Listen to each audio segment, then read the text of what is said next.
limonzakalisile manje. Mhlawumbe ebenamaxesha utho athi undidilizile ngenxa zonke, walincothula njengomthi ithemba lami. Kodwa yonke loo nto ayimsusanga uMadlebe ekumthandeni kwakhe uThixo. Wahlala uMadlebe wabambelela endlini kaThixo.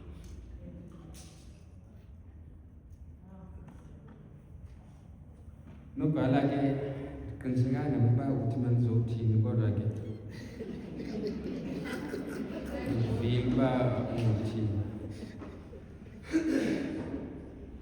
uPawulos wabiza ke ngezomkhulu wathi ungazenzakalisi kuba sikho sonke.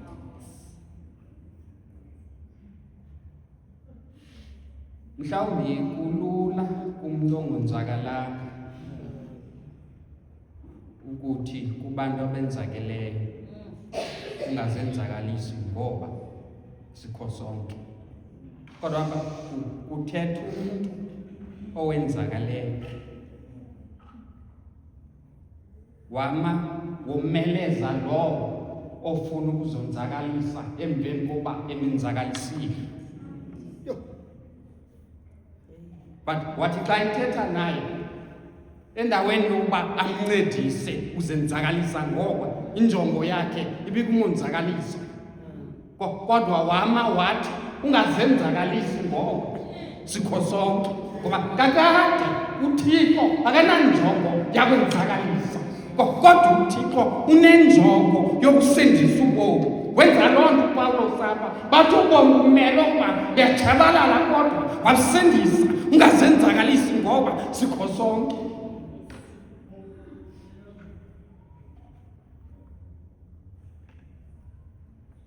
Umntana ubukele ilanga litshona nobhala emnandelweni ilanga ebeluthile, but kwafika ixesha lokuba ilanga litshona. Wathi ke xa ekhalela ilanga elitshonileyo esalibukele ilanga esalothile, wathi utata ke xa emomeleza, hayi mntanam, don't worry, xa ilanga litshona kwelinye icala ilanga liyaphuma. Njengoba ilanga likaMadlebe litshona ngapha phezulu ezulwini, ilanga likaMadlebe liyaphuma, ngoba kakade thina asikhonzela uba singavuki.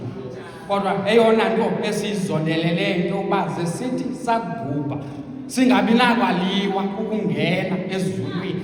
Iyona nto ibalulekileyo into yokubana masazi ukuba nexesha uMadlebe ebephila ebengaphilela ukubana abe sisimakade selilizwe, kodwa ebephile sazi ukuba kuzilixa lokubana ngaba anduluka mtye agoduke, kodwa xa egodukile angabi nakwaliwa. Ndiqinisekile ukuba ngoku kuzo zonke iimeko adlule kuzo uMadlebe ngexesha uhlele esifubeni sikaThixo uyothuthuzelwa nguThixo embeke esifubeni esithi wakhonzwam ubuthembekile kwinto ezini.